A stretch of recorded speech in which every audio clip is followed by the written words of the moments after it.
వినపడుతుందా?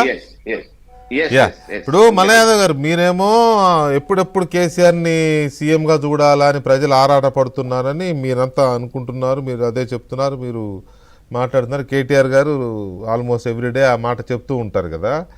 కానీ రేవంత్ రెడ్డి గారు ఇంత ధీమాగా చెప్తున్నారు అని అంటే ఏదో ఉంటుంది కదా కారణం, లేకపోతే అంత ఇదిగా మా పార్టీ అధికారంలోకి వస్తుంది మళ్ళీ మా పార్టీ వస్తుంది అని చెప్పడం వేరు, కానీ నేనే అవుతా అని బల్లగుద్ది ఒకటికి 2 సార్లు చెప్తున్నారు అని అంటే ఏంటి దాని ఉద్దేశం?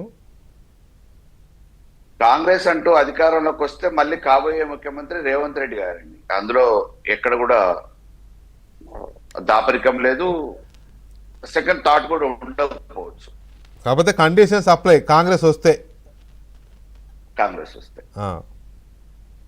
కాంగ్రెస్ అంటూ మళ్ళీ రెండోసారి అధికారంలోకి వస్తే ముఖ్యమంత్రి రెండోసారి 100% రేవంత్ రెడ్డి, అందులో అనుమానం లేదు. ఓకే, నిన్న అధికారంలోకి వచ్చినా రేపు అధికారంలోకి రావాలన్నా ఈ కాంగ్రెస్ కి ఆయువు పట్టు ఈ రోజు రేవంత్ రెడ్డి. అధిష్టానం దగ్గర రేవంత్ రెడ్డికి ఎంత పట్టుంది అనే దానికంటే ఈ రోజు కాంగ్రెస్ ని అభిమానించేటోళ్ళు కానీ కాంగ్రెస్ ని కావాలనుకునేటోళ్ళ కంటే రేవంత్ రెడ్డి ముఖ్యమంత్రిగా ఒకసారి చూడాలనుకునేటోళ్ళ సంఖ్య ఎక్కువ ఉండటం మూలాన్నే తెలంగాణలో అనూహ్యంగా రేవంత్ రెడ్డి గారు ముఖ్యమంత్రి కాగలిగారు. కాంగ్రెస్ కూడా ప్రాణం పోసారు. పార్టీలకు అతీతంగా కూడా ఓట్లు రేవంత్ రెడ్డి గారిని అభిమానించి ఓట్లు వేసారు, అందులో అనుమానం లేదు. కాంగ్రెస్ అభిమానులు కొంతమంది నైరాశ్యంలో ఉన్నోళ్ళు కూడా గెలుస్తుందో లేదో అనే నైరాశ్యంలో ఉన్నోళ్ళని కూడా లేదు గెలుస్తుందని చెప్పి ధీమానిచ్చి అభ్యర్థులను పెట్టి గెలిపించుకోవడంలో ఆయన కీలక పాత్ర వహించుండు. దాన్ని ఎవరు కాదండి. ఈరోజు తెలంగాణ లాంటి రాష్ట్రంలో కేసీఆర్ గారిని కాదని చెప్పేసి కేసీఆర్ గారి నాయకత్వాన్ని కాదనుకునే పరిస్థితికి ప్రచారంలో ఆ ప్రచార సరళిని కూడా ఆ రకంగా చాటి చెప్పగలిగిందంటే ఆ వాక్చాతుర్యం రేవంత్ రెడ్డికే ఉందనేది ముమ్మాటికి వాస్తవం. దాని మూలాన అటు ప్రజల్ని ఎన్నికల హామీల పేరు మీద నమ్మేయగలిగిండు. ప్రత్యామ్నాయంగా ఈ రాష్ట్రంలో నేను తప్ప ఇంకొకటి లేరు, కాంగ్రెస్ లో ఉన్న కార్యకర్తల నుంచి కింది స్థాయి నుంచి సామాన్యులు కూడా నన్ను తప్ప ఇంకొకళ్ళని కోరుకోవట్లేదు అనే విషయాన్ని అధిష్టానం దగ్గర బలంగా నిరూపించుకోగలిగాడు. సో అధిష్టానం వాస్తవానికి ఎప్పుడు కూడా ఢిల్లీ అధిష్టానం అది కాంగ్రెస్ అధిష్టానం ఎప్పటికప్పుడు ఇన్సెక్యూరిటీ ఫీల్ అవుతుంది. ఎవరైనా బలమైన అభ్యర్థి ఉన్నా బలమైన నాయకుడు ఉన్నా ఈయన మళ్ళా రేపే ప్రాంతీయ పార్టీ పెడతాడో మా ఢిల్లీకి ఎక్కడ చిచ్చు పెడతాడో అని చెప్పేసి అభద్రతా భావంతో అతన్ని చెక్కులు పెట్టడానికి అసమ్మతిని రాజేస్తూ ఉంటది, ప్రోత్సహిస్తుంటది. అది సహజంగా గతంలో జరిగిన ధోరణి. ఈవెన్ రాజశేఖర రెడ్డి గారు ఉన్నప్పుడు కూడా ప్రత్యక్షంగానో పరోక్షంగానో అంత గట్టిగా కాకపోయినా ఇక్కడో అక్కడో కొద్దిగా అసమ్మతిని ప్రోత్సహించారు. కానీ ఈరోజు ఢిల్లీలో ఎక్కడ చూసినా కానీ అసమ్మతి పేరు మీద తెలంగాణ నుంచి పోయిన ఏ ఒక్క నాయకుడిని ప్రోత్సహించట్లేదు. డిజిటల్ పేపర్లలో రాపించుకుంటూ ఉండొచ్చు, ఆయన్ని ప్రోత్సహించండి. కానీ ముమ్మాటికి ఈ రోజు ప్రజలలో ఆయనకున్న అభిమానం ఆదరణ మన ముఖ్యమంత్రి చేసింది.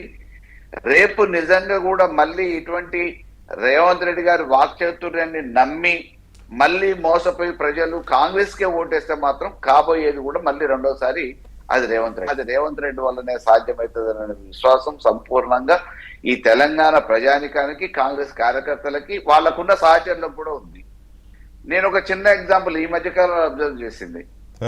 కేబినెట్ సమావేశం రేవంత్ రెడ్డి గారు ముఖ్యమంత్రి అయిన ఆరంభంలో కేబినెట్ సమావేశం అయితే ఒక ముఖ్యమంత్రి అనేది కూడా కనీసం ఆ సీటుని ఆ హోదాని కూడా గౌరవించకుండా సహచరులు కనీసం కుర్చీల నుంచి లేచి గౌరవించలే. పాపం ఆయన దాన్ని తట్టుకొని జీర్ణించుకొని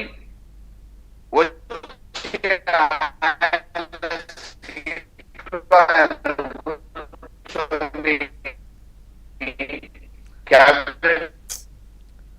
నిజాలు మాట్లాడినంతసేపు కట్టగాలి, ఇప్పుడు వాయిస్ కట్ అవుతుంది చూడండి.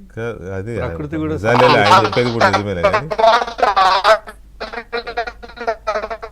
ఎవరు ఆయన ఆగకుండా కాల్స్ కొడుతూనే ఉన్నారు, ఆయన మాట్లాడినివ్వకుండా. ఆయనకి వెల్కమ్ చెప్పి ఆయన కుర్చీలో కూర్చోబెట్టిన తర్వాత కూర్చుంటున్నారు. ఇవాళ కరెక్టే మీరు అన్నది, అది వాస్తవమే, అది అబ్జర్వ్ చేసిన వాస్తవమే అది. యా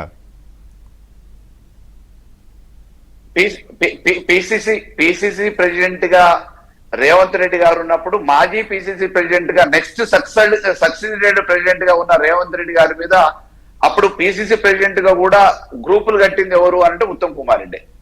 ఆ తర్వాత కేబినెట్ సహచరుడిగా ఉండి ఇంతో అంతో వర్గాలను క్రియేట్ చేయడానికి ట్రై చేసిన ఉత్తమ్ కుమార్ రెడ్డికి కనీసం ఆయన బర్త్డేలు జరిగితే నియోజకవర్గంలో ఫోటోలు కూడా పెట్టనీయకుండా, ఫ్లెక్సీలు కూడా పెట్టనీయకుండా అదే ఉత్తమ్ కుమార్ రెడ్డికి ఏడతోడపాశం పెట్టిండో పాపం తెలియదు. సన్నబియ్యం ప్రారంభోత్సవం ఆయన నియోజకవర్గంలో ఈయన ముఖ్యమంత్రిని ఆహ్వానించి మరీ పెట్టిండు. అంటే అటు ఢిల్లీ అధిష్టానాన్ని మెప్పించడం అనేది కాకుండా సహచరులను కూడా ఎక్కడికక్కడ ఏ రకంగా కట్టడి చేయాలనో ఆయన బాధ్యతల్ని మామూలుగా గుర్తెరిగేటట్టు సహచరులను కూడా అలర్ట్ చేసుకుంటూ గౌరవించే స్థాయితో పాటు ప్రజాదరణ కూడా ఈ రోజైతే పొందగలుగుతున్నాడు. మరి ఇచ్చిన మాటలు నిలబెట్టుకున్నాడా లేదా, ఈ ఇచ్చిన మాటలు నిలబెట్టుకొని ప్రభుత్వానికి అదే కదా ఇప్పుడు ఇచ్చిన మాటలు ఇచ్చిన హామీలు ఇంకా 3 ఏళ్ళు ఇంకా 3 years ఉంది కాబట్టి వచ్చే 3 years లో దాన్ని నిలబెట్టుకుంటూ బాటలు వేసుకుంటాడేమో. ఒక్క నిమిషం మల్లయ్య యాదవ్ గారు, ఆ టెక్నికల్ ఏదో ఉంది చూడండి అబ్బా, ఆయనకి కాల్స్ వస్తున్నట్టున్నాయి. రైట్ మహేష్ గారు.